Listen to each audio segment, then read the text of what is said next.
अपनी गैया चराने जाते होंगे, ये वही धूल है। उस धूल को, उस धरा को प्रणाम करते हैं जिस पर परब्रह्म परमात्मा ने साक्षात अवतार धारण किया। इस तरह से प्रेम विवल होकर के अक्रूर जी चले जा रहे हैं और जैसे ही आगे पहुंचते हैं घर के नजदीक, ददर्श कृष्णं राम चाव्रजे गोदोहनं गतौ पीतनीलांबराधरौ शरदंबुरुहेक्षणौ। जैसे ही पहुंचे घर के नजदीक, तुरंत ही कृष्ण और राम को देखा। बलदाऊ भैया को और कृष्ण जी को देखते हैं जाकर के सुंदर भेंट किए, अश्रुओं से मानो उनके पाद प्रक्षालन किए, अश्रु भेंट कर दिए। अश्रुओं से पाद प्रक्षालन करने के बाद दोनों भाई उनको लेकर के विधिवत घर में उनका स्वागत सत्कार किया और चल करके पहले गौशाला दिखाया। पहले का ये नियम होता था कि जब कोई घर में अतिथि आता था, कोई भी अतिथि घर में आए तो पहले चल करके उसको ले जा करके गौशाला दिखाया जाता था। इसके दो कारण थे। गौशाला दिखाने के लिए दो कारण। एक कारण जो है कि पहले गौशाला में श्री निवास करती है, लक्ष्मी निवास करती है, इसलिए सबसे पहले साक्षात लक्ष्मी के दर्शन अतिथि को कराया जाता था। और दूसरी मान्यता एक ये भी है कि कोई भी मेहमान यदि घर में आए तो चल करके हम यदि उसको गौशाला दिखा देंगे तो दूध के खाने में वो संकोच नहीं करेगा। वो देख लेगा कि हाँ इनकी 100 गायें हैं, इनकी 1000 गायें हैं, इनकी 1,00,000 गायें हैं।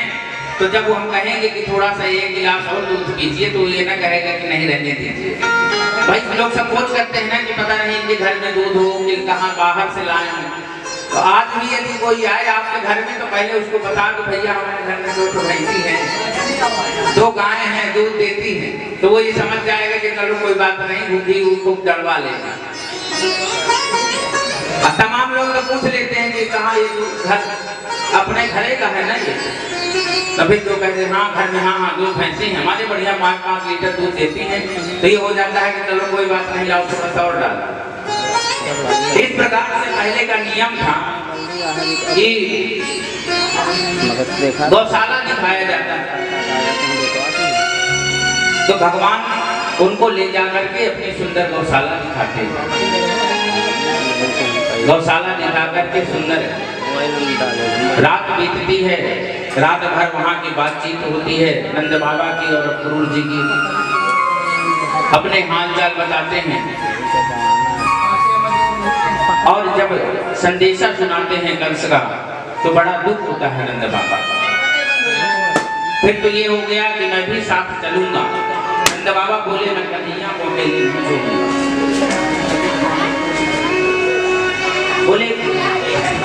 बोले मैं भी साथ चलूंगा।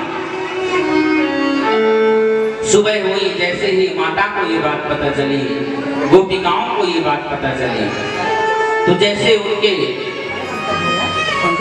शरीर निष्पाण हो गए हो इस प्रकार से उनको महसूस हुआ। क्योंकि जब कोई छोटा बालक कभी घर से बाहर नहीं जाता, मैं माताओं की कल्पना पूछ रहा हूं, आपके घर का हर बालक कभी न कभी पढ़ने या कमाने गया होगा पहली बार। और याद करिए कि जब पहली बार घर से लड़का बाहर, जैसे 8 तक पढ़ा, 8 के बाद उसका नाम कहीं बाहर लिखवा दिया गया, ये जब थोड़ा सा लड़का बड़ा हो गया, कभी अपनी माँ से दूर नहीं रहा, और अचानक ये हुआ कि अब 2 महीने 4 महीने के लिए इसको पढ़ने जाना है और 2 महीने 4 महीने के लिए इसको कमाने जाना है, तो आप उस समय कल्पना करिए कि आपके हृदय की क्या स्थिति रहेगी। उस बालक को माता छोड़ करके जाने नहीं देती। हम जब खुद पढ़ने गए शुरू में करवी, तो हमको जब घर से जाने लगे तो रास्ते भर रोते रोते गए। तो ये माँ की ममता और हमारा स्नेह है। जैसे ही माँ को ये बात पता चली कि ये हमारे कन्हैया सुबह चले जाएंगे, तो माँ तो सुबह से ही रोने लगी। आज कन्हैया को जाना है, मैं तो जाने नहीं दूंगी, और कुछ भी हो जाए, नंद बाबा को बुरा लगे, बुरा लग जाए, मुझे दिक्कत नहीं है, मेरा बेटा कभी मुझसे दूर नहीं गया, मैं नहीं जाने दूंगी चाहे जिसका मन बिगड़े। ये अक्रूर जी अक्रूर नहीं है, ये तो क्रूर हैं, हमारे कन्हैया को हमसे छीनने के लिए चले आए।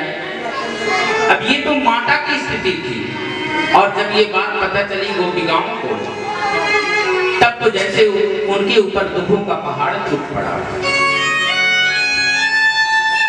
पता चला कि कन्हैया जाने वाले हैं, सभी गोपिकाएं आ गई। अक्रूर जी ने रथ सजाया, रथ सजा करके दोनों भाइयों को, अन्य ग्वालों को बिठाला। कुछ ग्वाले बोले हम तो भगवान के साथ ही जाएंगे, हम अपने कन्हैया के साथ जाएंगे। नंद बाबा को बिठाया। जैसे ही अक्रूर जी रथ ले जाने लगे, सभी गोपिकाएं आईं और रथ के आगे लेट गई। रथ के सामने लेट गई, बोले हमारे ऊपर से रथ चढ़ा दो और उसके बाद ले जाओ। हम अपने जीते जी कन्हैया को अपने से दूर नहीं होने देंगे, हम नहीं जाने देंगे। अनेक प्रकार से कहने लगी, अक्रूर जी को समझाने लगी, अक्रूर जी को कहने लगी, जाकर के कंस को कह देना अभी वो छोटे हैं, अभी वो मेला नहीं देखेंगे, नहीं आएंगे, कुछ और बड़े हो जाएंगे फिर आएंगे। गोपिकाओं ने एक गोपी तो रथ के पहिए पर लिपट गई, एक गोपी रो रही है पीछे से, कन्हैया कन्हैया तुम हमको छोड़कर कैसे चले जाओगे? बचपन से तुम्हारे साथ खेले, बचपन से तुम्हारे साथ खाए, क्या तुम्हारे हृदय में एक भी कष्ट नहीं होता? क्या तुम्हारे हृदय में एक भी पीड़ा नहीं? क्या तुम्हारे हृदय में एक भी तकलीफ नहीं? क्या हमसे जो बिछड़न है उसका तुम्हें दर्द नहीं होता? कहने लगे मैं तो नहीं जाने दूंगी। एक गोपी तो रथ खोलने लगी। अक्रूर जी ने समझाया, क्रूरस्तम पूर्वमाख्यायास्मा नस्य चिरदन्तहर्षे वताज्ञवतः। कहने लगी कि तुम अक्रूर जी से लड़ने लगी गोपिकाएं, तुम अक्रूर नहीं, बोले तुम क्रूर हो, हमारे कन्हैया को हमसे अलग कर रहे हो।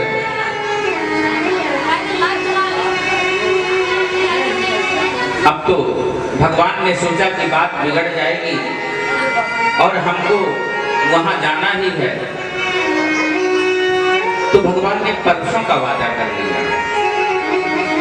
कन्हैया ने कहा कि गोपिकाओं और माता आप चिंता न करो, 2 दिन की बात है, मैं 2 दिन वहां रहूंगा और 2 दिन बाद वापस आ जाऊंगा। परसों मैं आ जाऊंगा, 2 दिन आपको मेरे विरह का कष्ट सहना होगा। सांत्वयं मास सप्रेम मैरायस्यैति दैत्यर्कः। कहने लगे कि मैं परसों आ जाऊंगा, आप धैर्य धारण करिए। इस प्रकार से परसों आने का वादा करके और रोती हुई गोपिकाओं को और माताओं को छोड़ करके कन्हैया चल दिए।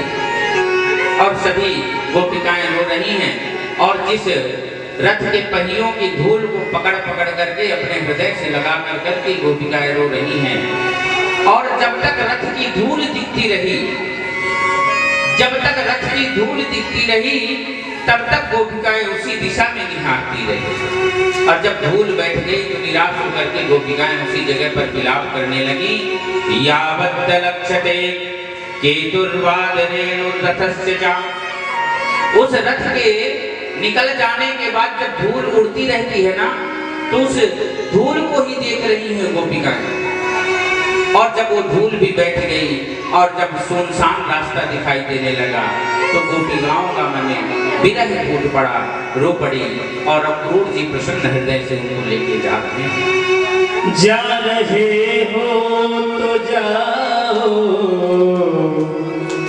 ब्रज छोड़ कर मेरा दिल तोड़ कर। प्रेम ऐसा कन्हैया